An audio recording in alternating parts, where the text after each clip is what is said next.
social media and relationships. How to keep your personal life private as a public entrepreneur. When you're out here building a business online, it can feel like every moment, every success, every milestone, even the private stuff, needs to be shared with the world. And hey, it can be great to show people a bit of who we are. But there's a line, and if you're not careful, that line can get blurry, especially when it involves people we care about. Hey everyone, thanks for joining me today. Let's talk about something that's close to the heart for so many entrepreneurs who live a public life. How to keep our personal lives private while still being real on social media. So let's dive into today's topic, social media and relationships. How to keep your personal life private as a public entrepreneur. I'll walk you through a few simple strategies that can help us build our brands online while protecting what matters most offline. Let's jump into it with point number one. Number one, the why of privacy, protecting the people closest to us. First up, let's get clear on why privacy matters in the first place. In this world of constant sharing, keeping some things private actually gives them more value. Whether it's family, close friends, or a romantic partner, these relationships make up a huge part of who we are. Our relationships are personal, they're meaningful. Unlike a brand or a business that's meant to be shared, relationships are more fragile. They're not designed to handle public scrutiny. When we share too much, it opens the door to unwanted opinions, comparisons, and stress. Let's face it, even well-meaning comments can spark insecurities or tension between partners. Remember, the value of a memory or a moment doesn't increase just because it's public. In fact, keeping some things private often makes them even more special. Number two, set boundaries with a privacy compass. Now let's talk about boundaries.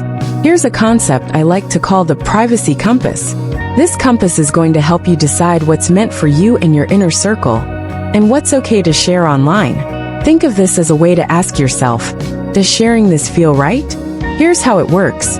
Take a moment to think about which aspects of your life are just for you and your partner, versus those you feel comfortable making public. Maybe for you it's big life events, personal family moments, or daily routines that feel sacred and don't need an audience. Now let's be real. Every couple has a different comfort level. Maybe sharing cute photos or achievements feels totally fine, but other things like arguments or deeply personal conversations are off limits. The idea here is to get clear ahead of time on your boundaries. This way, you don't have to decide in the moment or question yourself later on. You've got your privacy compass guiding you, keeping your social media presence strong but balanced. Number three, regular check-ins with your partner. Alright, moving on to number three, regular check-ins with your partner. Even if you're clear about your privacy boundaries, it's essential to keep communication open with the person you're in a relationship with. I can't stress this enough. When you're in the public eye, things are constantly shifting. You're growing your brand, expanding your reach, and naturally, it affects your relationship. Having a conversation with your partner about what feels okay to post and what doesn't is a must. This isn't a one-time chat either. Relationships change, comfort zones change, and what's okay to post today might feel too personal later on. Have a check-in every so often to make sure you're both still comfortable with what's being shared. Ask your partner, are you okay with this? Does sharing this part of our life make you feel valued and respected? Or does it make you feel exposed? These questions make a world of difference because they keep you both on the same page. And more importantly, they keep your partner feeling heard and respected. Number four, share meaningfully, not for the feed. Now, number four is about sharing meaningfully. If you choose to post about your personal life, make sure it's for the right reasons. Sometimes we share things to mark a milestone or to reflect on a lesson learned, but sometimes we do it for the likes, the validation, or because we feel we should. Ask yourself, why am I posting this? If it feels like a highlight reel moment that's designed to look good, think twice. Instead, share things that feel genuine, like an insight you've gained together, or something that will actually bring value to others. Here's a pro tip. If you want to document a moment but you're not sure you want to share it, take the photo, write down the memory, and keep it for yourselves. There's a different kind of magic in knowing that not everything needs to be public. Number 5. Gracefully handle negative comments. Okay, on to number 5, handling negative comments.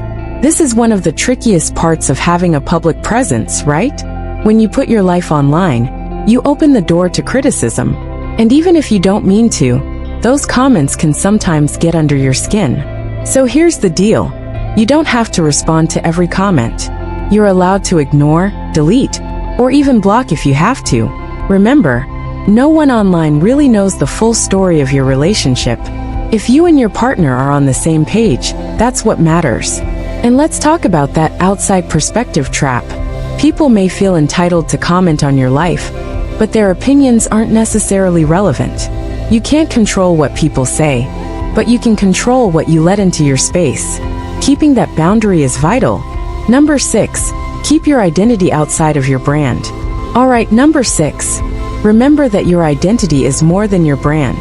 It's easy to get caught up in the idea that everything has to align with your business, your personal brand, or your image. But you're more than an entrepreneur, and your partner deserves that side of you too. Create offline moments, something that's just for you too. It could be a shared hobby, a date night without any phones, or even just time spent talking about things completely unrelated to work. These are the moments that keep a relationship strong and grounded.